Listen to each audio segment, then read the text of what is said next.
Hello everyone. In this video I am going to discuss introduction and basic concept of income tax, why income tax is charged, who is authority to charge income tax, and what are the provisions under Indian Constitution to be charged this type of tax.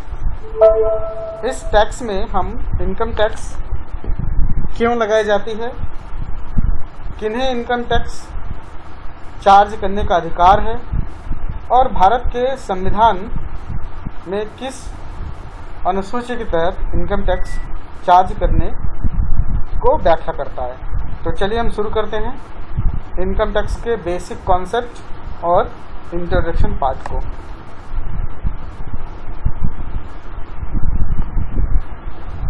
What is tax? Tax is compulsory extortion of money by government. It is the financial charge imposed by the government on income, commodity or activity. Actual tax is levied or imposed by the government and it is compulsion by the government on or over the SSC to give income tax or other type of tax which is compelled or imposed by the government. That can be on income, that can be on commodity, that can be on any activities which are related to finance. Tax क्या है, कर क्या है? Tax सरकार द्वारा लगाई गई अनिवार्य प्रक्रिया है जिसे सरकार द्वारा अनिवार्य रूप से लगाई जाती है। सरकार आय पे, वस्तुओं पर और फाइनेंशियल और वित्तीय क्रियाकलापों पे टैक्सेस को लगाते हैं। Why are taxes levied? There is reason why. What are the reason to be levied taxes? Taxes constitute the basic source of revenue of any government which are utilized to meeting the expenses of government like defense, provisions of education, health care, infrastructure facilities like road, dams and other government yojana, government any subsidies. That's why taxes are levied to meet these type of activities expenses. Any government cannot run properly without any finance system. So this is a part of taxation, is a part of finance system. The government collects taxes and government use those revenue of taxes which have been collected by the government on the various activities of the government. क्यों tax लगाई जाती है? Tax सरकार का प्रमुख revenue का source है जिसके कलेक्शन पर सरकार अपनी एक्टिविटीज़ को चलाता है, जैसे कि रक्षा से जुड़ी हुई मुद्दों पे खर्च करता है, भारत की सुरक्षा पे खर्च होता है, एजुकेशन प्रोविजंस पे खर्च होते हैं, मुफ्त शिक्षाएं, मुफ्त मिड डे मील्स और स्कॉलरशिप्स, इन सब चीज़ों पे सरकार खर्च करता है। हेल्थ केयर, हॉस्पिटल्स पे सरकार खर्च करते हैं और सारे पैसे टैक्सेस से कलेक्ट करके इन सब मदों पे खर्च किए जाते हैं, जैसे इंफ्रास्ट्रक्चर पे खर्च करता है, रोड पे खर्च करता है, डैम्स एक्सेट्रा। तो सरकार अपनी विभिन्न योजनाओं को चलाने के लिए विभिन्न सब्सिडी प्रोग्राम गरीबों के लिए चलाने के लिए, इंफ्रास्ट्रक्चर को डेवलप करने के लिए सरकार टैक्सेस को वसूल करता है। Look at the taxation system of India. In India, Constitution of India, COI, Constitution of India is the parent law. All other laws should be enacted without exceeding the framework of Constitution of India and subject to the norms laid down in it. It means Indian Constitution is parent law of all these type of activities. Under the Constitution of India, there are schedules to charge these type of taxes. Article 255 of Indian Constitution provides that no tax shall be levied or collected except by authority of law. It means without law, Indian government cannot collect taxes. Further, the law imposing the tax must not violate of any fundamental right. Charging taxation is not violation of any fundamental right. It means all SAC are compelled by the law, by the Constitution of India, and through these laws every SAC is compelled to pay taxes. Constitution of India empowers central government as well as state government to levy and collect tax on income. Parliament, that is union, it means, and state government are empowered to levy taxes by virtue of Article 246 of Constitution of India. It means Constitution of India is parent law body and it gives power, rights to the central government, to state government to create law to charge tax on SAC. तो Indian taxation system में भारतीय संविधान जो सारे कानूनों की एक parent body है, वो इस बात को बताती है कि सेंट्रल गवर्नमेंट और स्टेट गवर्नमेंट, राज्य सरकारें और केंद्र सरकारें अपने हिसाब से स्टेट के अंदर एक्टिविटीज में होने वाली चीज़ों के लिए वो कानून बना सकते हैं, टैक्सेस ला सकते हैं और उसे वसूल कर सकते हैं। जबकि आर्टिकल 256 भारतीय संविधान का ये कहता है कि बिना कानून का सरकार टैक्स वसूल नहीं कर सकता। तो इसीलिए इंडियन कॉन्स्टिट्यूशन ये राइट देता है कि स्टेट गवर्नमेंट, यूनियन गवर्नमेंट अपने लिस्ट के आधार पे टैक्सेस लिवाई कर सकते हैं, टैक्सेस चार्ज कर सकते हैं, लेकिन फंडामेंटल राइट्स कहीं से भी हस्तक्षेप नहीं होना चाहिए, कहीं से भी वायलेशन ऑफ फंडामेंटल राइट नहीं होना चाहिए टैक्सेस को चार्ज करने में। तो इंडियन कॉन्स्टिट्यूशन सेंट्रल गवर्नमेंट को, स्टेट गवर्नमेंट को टैक्स लिवाइज करने के लिए एम्पावर करता है और टैक्स वसूल करने का पूरा अधिकार उन्हें प्रदान करता है। Look at the next slide. As you can see, entry number 82 of Union list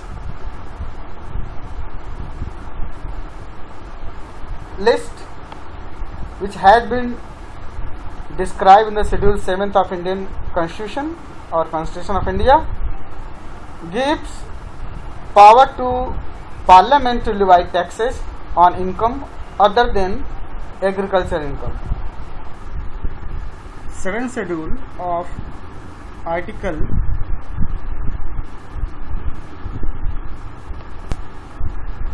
247 contains 3 lists which enumerate the matters under which union and state government have the authority to make laws for the purpose of levy taxes. It means 7th schedule of Indian Constitution gives the power to union as well as the state to create laws for taxes. It means states and union both are having power to levy taxes on goods, services and incomes. ये बहुत बड़ी बात है कि हमारे भारतीय संविधान के शेड्यूल 7 में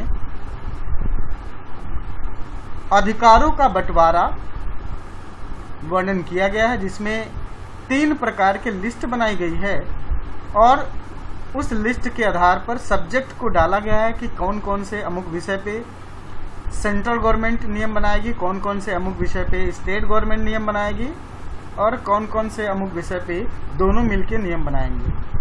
तो हमारा संविधान का 7वीं अनुसूची ये अधिकृत करता है स्टेट को भी और सेंट्रल गवर्नमेंट को कि वो टैक्सेस के लिए वो कानून बना सकते हैं और उस कानून के तहत वस्तुओं को, सेवाओं को, आयों को वो शामिल करके टैक्स लगाने का, टैक्स बर्डन करने का प्रक्रिया कर सकते हैं।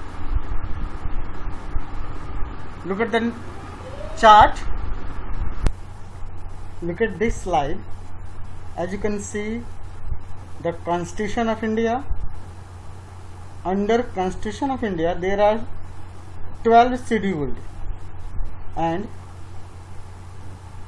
the distribution of power is in 7th schedule.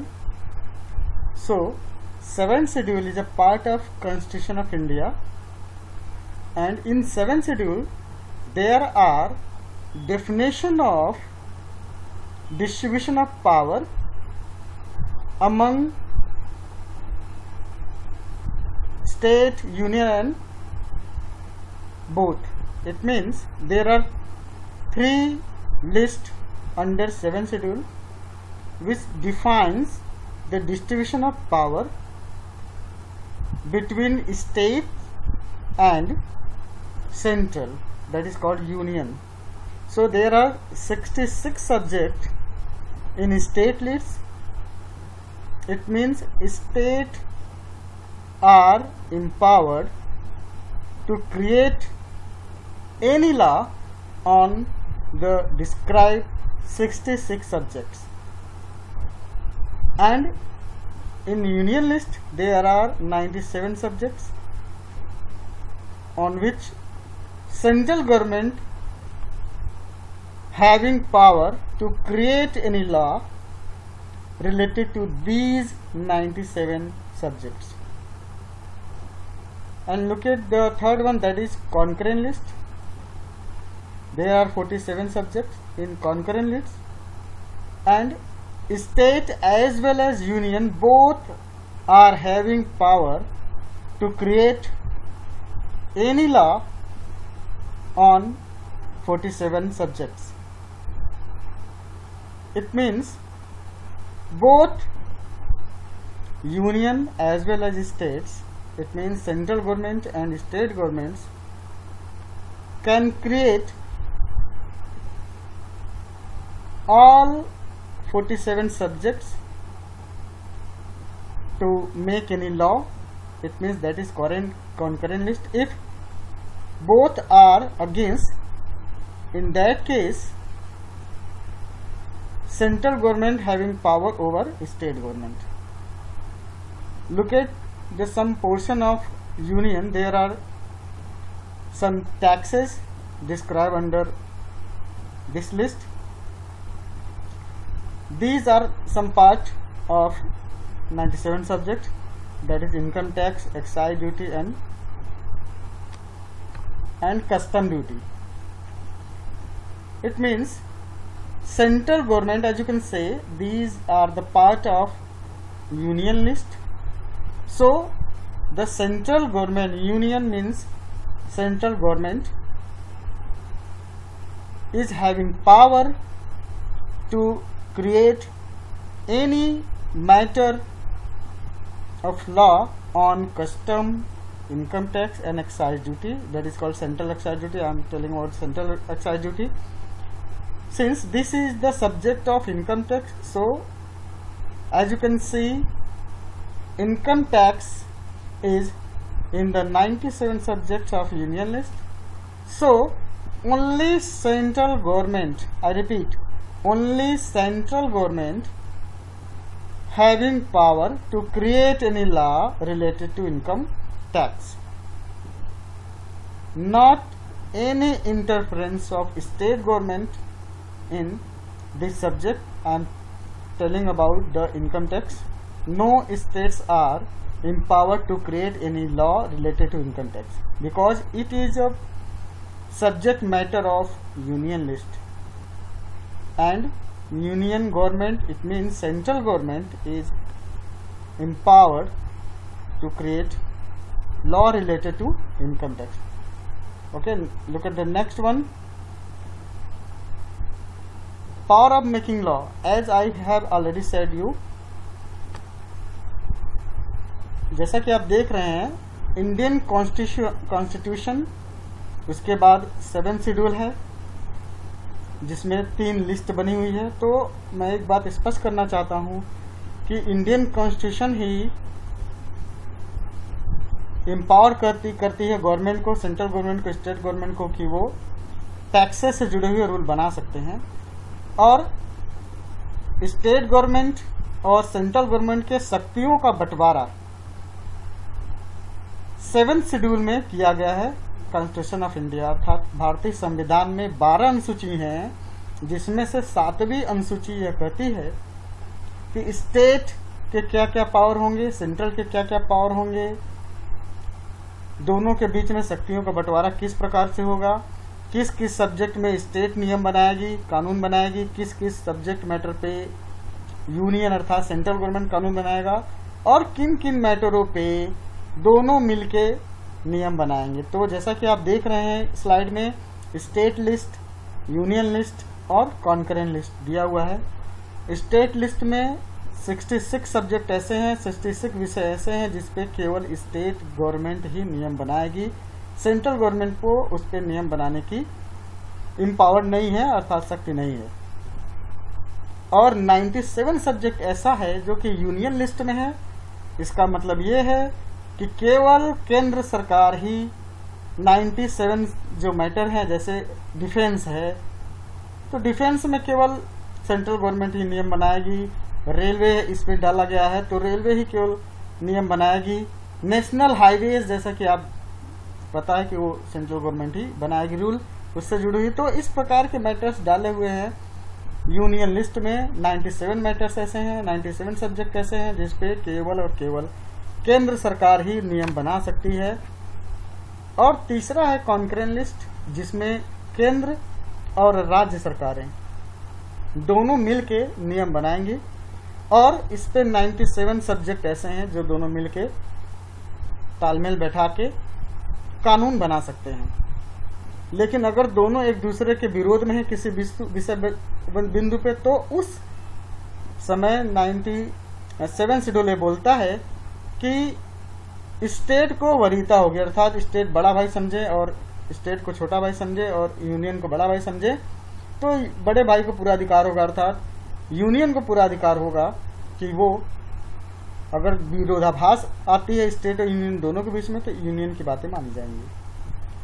तो चूंकि ये सब्जेक्ट आपका इनकम टैक्स है, तो आप देख रहे हैं कि 97 सब्जेक्ट मैटर में कस्टम ड्यूटी, इनकम टैक्स और एक्साइज ड्यूटी भी, जिसे सेंट्रल एक्साइज ड्यूटी कहते हैं, वो यूनियन लिस्ट का मैटर है, तो जिसपे कानून बनाने का पूरा और पूरा अधिकार सेंट्रल गवर्नमेंट को है।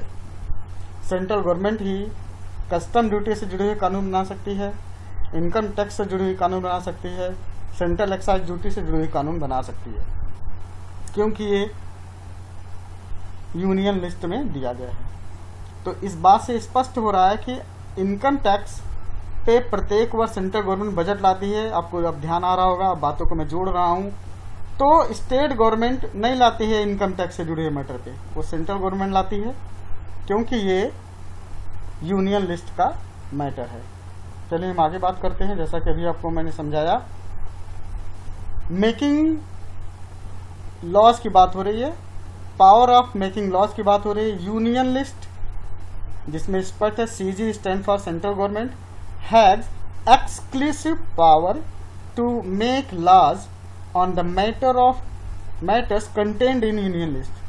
All the matters, that is 97 matters are there, all the matters related to central government. That's why central government is having power to create, to make any laws related to given 97 matters in union list. Union list में 97 matters दिए गए हैं, जैसा इसके पहले slide में आपको स्पष्ट किया गया। तो इस पर केवल और केवल केंद्र सरकार, सेंट्रल गवर्नमेंट को ही पावर है कि वो उनसे जुड़े हुए मुद्दों पे कानून बना सकती है। स्टेट लिस्ट, जैसा कि मैंने स्पष्ट किया कि 66 सब्जेक्ट ऐसे हैं जिसपे स्टेट गवर्नमेंट एम्पावर्ड है, लॉ बना सकती है। उसमें केंद्र की दखल नहीं होगी, केंद्र सरकार की दखल नहीं होगी। जैसे इसके पहले जब सेल्स टैक्स लगते थे, तो सेल्स टैक्स स्टेट लिस्ट में था, तो स्टेट गवर्नमेंट सेल्स टैक्स लगाई। वैट सेल्स टैक्स के बाद आया, तो वैट स्टेट लिस्ट में था, इसलिए स्टेट गवर्नमेंट अपना अपना नियम बनाई है। तो आप देखते होंगे पेट्रोल यूपी में सस्ता है, एमपी में महंगा है। ऐसा इसलिए क्योंकि पेट्रोल को जीएसटी से बाहर रखा गया है, जिस पर वैट लगता है। तो हर गवर्नमेंट, चूंकि ये स्टेट लिस्ट में वैट दिया था, तो हर गवर्नमेंट अपने अपने स्टेट के हिसाब से वैट लगाती है पेट्रोल पे। तो किसी एक स्टेट में ज़्यादा वैट का रेट है, वो गवर्नमेंट ज़्यादा लेती है स्टेट की गवर्नमेंट, तो वहाँ पर पेट्रोल का दाम ज़्यादा है। और कोई दूसरी स्टेट जो कम लेती है वैट, वहाँ पे पेट्रोल का दाम कम है। तो बात समझ में आ रही है, मैं पेट्रोल से जोड़ के देख रहा हूँ, जो कि ये सेल्स टैक्स इनडायरेक्ट टैक्स है। यहाँ हम डायरेक्ट टैक्स पढ़ रहे हैं, इनकम टैक्स। तो इनकम टैक्स पे स्टेट का कोई हस्तक्षेप नहीं होगा, यूनियन लिस्ट में है। और स्टेट के जो 66 सब्जेक्ट हैं जिसपे सेंटर का कोई दखल अंदाजी नहीं होगा, केवल और केवल स्टेट उस पर रूल बनाएंगी। It means there are 66 matters in the state list on which states are empowered to create, to make any laws related to given 66 matters in the state list. So as you can see, petrol rate in some states are low and some states are high because of charging VAT. VAT, value added tax, is a matter of state list. That's why every state is free to create any law related to VAT. That's why the rate of VAT in UP is lower than MP. So the rate of petrol is low in UP and high in MP because it varies. States are able to create any law related to given matters in this state list. Look at the concurrent list. Both CG and SG, central government and state government, have power to make laws on the matter contained in this list. There are 47 matters on which both state as well as union can make any laws. If there is any contradiction in the opinion, so in that case CG, central government, is having more power than state, so central government rule can be applicable in the matter of contradictory. Concurrent list में 47 matters था, इसके पहले slide में आप देख चुके हैं। तो जिसपे दोनों मिलके कानून बनाएंगे। अगर दोनों एक दूसरे के विरोधाभास हो रही है, तो उस दशा में सेंट्रल गवर्नमेंट को यह पावर है कि वो उसी के कानून को मान्य दिया जाएगा अगर एक कानून पे दोनों विरोधाभास हैं तो इस प्रकार से आपने देखा कि बेसिक जो इनकम टैक्स का रूल है वो सेंट्रल गवर्नमेंट द्वारा बनाया गया रूल है, जिसे आप स्पष्ट रूप से आगे के टॉपिक में पढ़ेंगे। Thank you for listening.